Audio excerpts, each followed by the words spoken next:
পুরো মধ্যপ্রাচ্য জুড়ে চলছে তৃতীয় বিশ্বযুদ্ধ।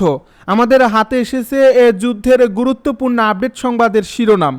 শুরুতেই থাকছে যুদ্ধবিরতি ব্যর্থ হলে ইরানে অপারেশন শেলস হ্যামার শুরুর ইঙ্গিত যুক্তরাষ্ট্রের। এবারে জানিয়ে দিব ইরাকি ইসরায়েলের সামরিক ঘাঁটি থাকার বিষয়ে যা বলল বাগদাদ। এদিকে ইরানে হামলা চালিয়েছিল সৌদি আরব। সব শেষে জানিয়ে দিব ইরানের সামরিক শক্তি পুরোপুরি ধ্বংস হয়নি নিউ ইয়র্ক টাইমসের প্রতিবেদন। এতক্ষণ শুনছিলেন হাতে থাকা আপডেট সংবাদের শিরোনাম, এবারে বিস্তারিত। তবে তার আগে অনুরোধ রইল ভিডিওটিতে একটি লাইক এবং কমেন্ট করে জানিয়ে দিন ভিডিও সম্পর্কে আপনার মূল্যবান মতামত। আরও জানিয়ে দিন ভিডিওটি কোথা থেকে দেখছেন বা কোন জেলা থেকে দেখছেন। যুদ্ধবিরতি ব্যর্থ হলে ইরানে অপারেশন শেলস হ্যামার শুরুর ইঙ্গিত যুক্তরাষ্ট্রের। ইরানের সঙ্গে ভঙ্গুর যুদ্ধবিরতি ব্যর্থ হলে নতুন সামরিক অভিযান অপারেশন শেলস হ্যামার শুরু করার কথা বিবেচনা করছে ট্রাম্প প্রশাসন। মঙ্গলবার এক প্রতিবেদনে এই তথ্য জানিয়েছে এনবিসি নিউজ। এ প্রতিবেদনে বলা হয়েছে মার্কিন কর্মকর্তারা পূর্ববর্তী প্রচারাভিযানের শিরোনাম অপারেশন এপিক ফিউরি পরিবর্তন করে অপারেশন শেলস হ্যামার নিয়ে আলোচনা করেছেন। যদি প্রেসিডেন্ট ডোনাল্ড ট্রাম্প বড় আকারের যুদ্ধ অভিযান পুনরায় শুরু করার ইঙ্গিত দেন তাহলে এটি শুরু হওয়ার কথা। এনবিসি নিউজ জানিয়েছে প্রশাসনের ভেতরে এমন কোনো জোরালো হচ্ছে যে কূটনৈতিক প্রচেষ্টা স্থবির হয়ে পড়ায় এবং হরমুজ প্রণালীতে উত্তেজনা অব্যাহত থাকায় ইরানের সঙ্গে যুদ্ধ আবারও শুরু হতে পারে। এ প্রতিবেদনে আরও বলা হয়, কিছু মার্কিন কর্মকর্তা মনে করছেন নতুন অভিযানের নাম ব্যবহার করলে হোয়াইট হাউস দাবি করতে পারবে যে এটি 1973 সালের ওয়ার পাওয়ার্স রেজুলেশনের আওতায় আলাদা সামরিক অভিযান। ওই আইনে কংগ্রেসের অনুমোদন ছাড়া প্রেসিডেন্ট কতদিন সামরিক অভিযান চালাতে পারবেন তার সীমা নির্ধারণ করা হয়েছে। সম্প্রতি মার্কিন পররাষ্ট্রমন্ত্রী মার্কো রুবিও সাংবাদিকদেরকে বলেছেন, ওয়াশিংটন এবং তেহরান গত মাসে শত্রুতা বন্ধ করতে যুদ্ধবিরতিতে সম্মত হওয়ার কথা। অপারেশন এপিক ফিউরি শেষ হয়েছে। এ বিষয়ে পেন্টাগন তাৎক্ষণিকভাবে কোনো জবাব দেয়নি। এদিকে মার্কিন যুক্তরাষ্ট্র এবং ইরানের মধ্যে কূটনৈতিক অচলাবস্থা এখনও চলছে, কারণ তেহরান 5টি সুনির্দিষ্ট ন্যূনতম গ্যারান্টি পূরণ না করা পর্যন্ত নতুন আলোচনায় জড়িত অস্বীকার করছে। এই শর্তগুলোর মধ্যে রয়েছে সমস্ত ফ্রন্টের যুদ্ধের সমাপ্তি, বিশেষ করে লেবাননে নিষেধাজ্ঞা তুলে নেওয়া, জব্দ করা সম্পদ ফেরত দেওয়া, যুদ্ধের ক্ষতির জন্য ক্ষতিপূরণ প্রদান এবং হরমুজ প্রণালীতে ইরানের সার্বভৌমত্বকে স্বীকৃতি দেওয়া। ইসলামাবাদে শান্তি আলোচনা ব্যর্থ এবং প্রেসিডেন্ট ট্রাম্পের সাম্প্রতিক ইরানের প্রস্তাবকে সম্পূর্ণ অগ্রহণযোগ্য বলে প্রত্যাখ্যান করার পরে এটি সামনে এলো। এর আগে যুক্তরাষ্ট্র 14 দফার একটি প্রস্তাব দেয়, যাকে তেহরান একতরফা বলে সমালোচনা করেছিল। তারপর ইরানের দেওয়া প্রস্তাবকে ওয়াশিংটন অগ্রহণযোগ্য বলে অভিহিত করে। 28 ফেব্রুয়ারি যুক্তরাষ্ট্র এবং ইসরায়েল ইরানের বিরুদ্ধে হামলা শুরু করার পর থেকে আঞ্চলিক উত্তেজনা বৃদ্ধি পায়। ইরাকে ইসরায়েলের সামরিক ঘাঁটি থাকার বিষয়ে যা বলল বাগদাদ। ইরাকের প্রতিরক্ষা মন্ত্রণালয় নাজাফের মরুভূমি এলাকায় অজ্ঞাত সামরিক স্থাপনা থাকার খবর নাকচ করে দিয়েছে। দেশটির কর্তৃপক্ষ জানিয়েছে পুরো এলাকায় ইরাকি নিরাপত্তা বাহিনীর নিয়ন্ত্রণ ও নজরদারির আওতায় রয়েছে। মঙ্গলবার ওই এলাকায় সরেজমিনে পরিদর্শনের পরে বক্তব্য দেয় প্রতিরক্ষা মন্ত্রণালয়। বিভিন্ন গণমাধ্যম ও অনলাইন প্ল্যাটফর্মে নজাব মরুভূমিতে অজ্ঞাত সামরিক ঘাঁটি কিংবা সন্দেহজনক তৎপরতার অভিযোগ ওঠার পর নিরাপত্তা পরিস্থিতি মূল্যায়নে এই পরিদর্শন চালানো হয়। ইরাকি বার্তা সংস্থার বরাতে প্রতিরক্ষা মন্ত্রণালয় জানায়, অনুমোদিত সামরিক ও গোয়েন্দা পরিকল্পনার আওতায় নাজাব মরুভূমির সব অংশ নিরাপদ রাখা হয়েছে।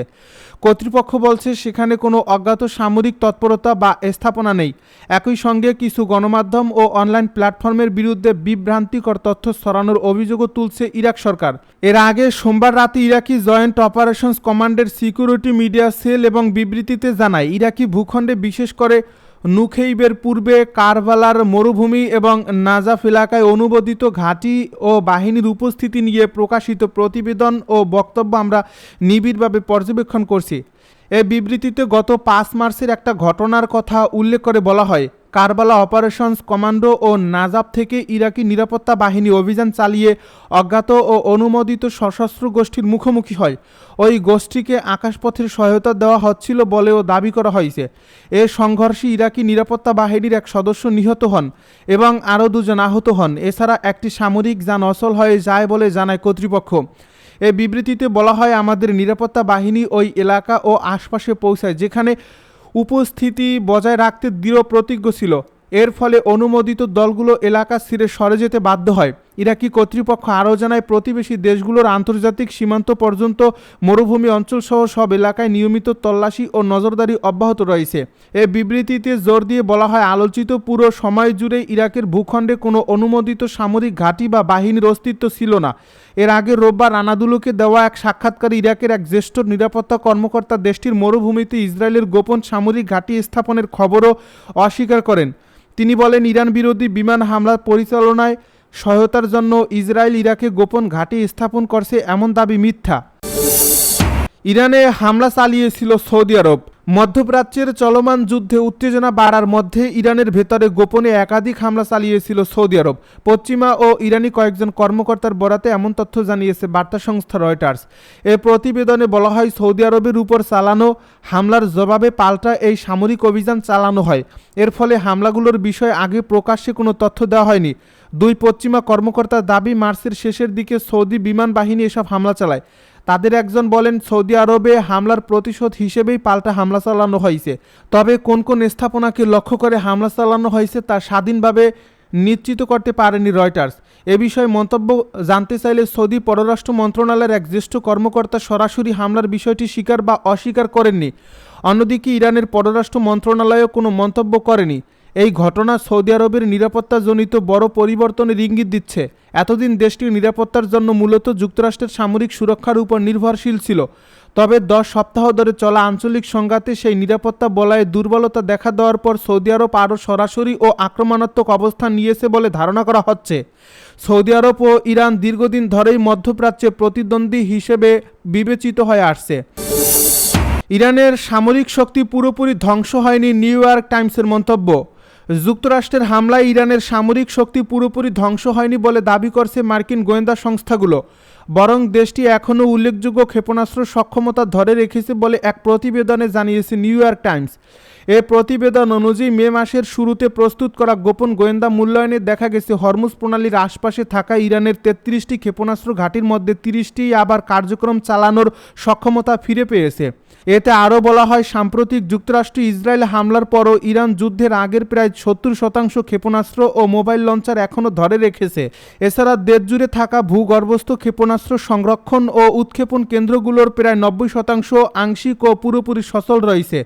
তবে হোয়াইট হাউসের মুখপাত্র অলিভিয়া ওয়েলস এই মূল্যায়নকে খারিজ করে দিয়েছেন। তিনি বলেন, ইরান এখনও আগের সামরিক সক্ষমতা ফিরে পায়নি।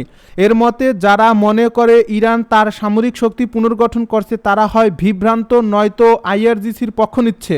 গত ফেব্রুয়ারি থেকে এপ্রিল পর্যন্ত চলা সংঘাতে সাবেক মার্কিন প্রেসিডেন্ট ডোনাল্ড ট্রাম্প বারবার দাবি করেছিলেন এই হামলায় ইরানের সামরিক শক্তি গুঁড়িয়ে দেওয়া হয়েছে।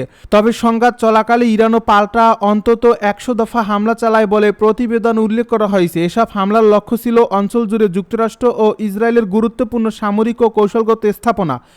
এর আগে ইরানের প্রতিরক্ষা মন্ত্রণালয় জানিয়েছে, দেশটির উল্লেখযোগ্য ক্ষেপণাস্ত্র সক্ষমতা এখনও ব্যবহার করা হয়নি। এদিকে আইআরজিসির অ্যারোস্পেস ফোর্সের কমান্ডার ব্রিগেডিয়ার জেনারেল মাজিদ মুসাবি সম্প্রতি দাবি করেন, যুদ্ধবিরতির সময় ইরান যে হারে ক্ষেপণাস্ত্র ও ড্রোন লঞ্চার পুনরায় প্রস্তুত করেছে তা যুদ্ধের আগের সময়ের চেয়েও বেশি। তিনি আরও বলেন, ইরানের উন্নত ক্ষেপণাস্ত্র ও ড্রোনগুলো এখন পারস্য উপসাগর অঞ্চলে থাকা মার্কিন ঘাঁটি ও জাহাজকে লক্ষ্য করে প্রস্তুত অবস্থায় রয়েছে।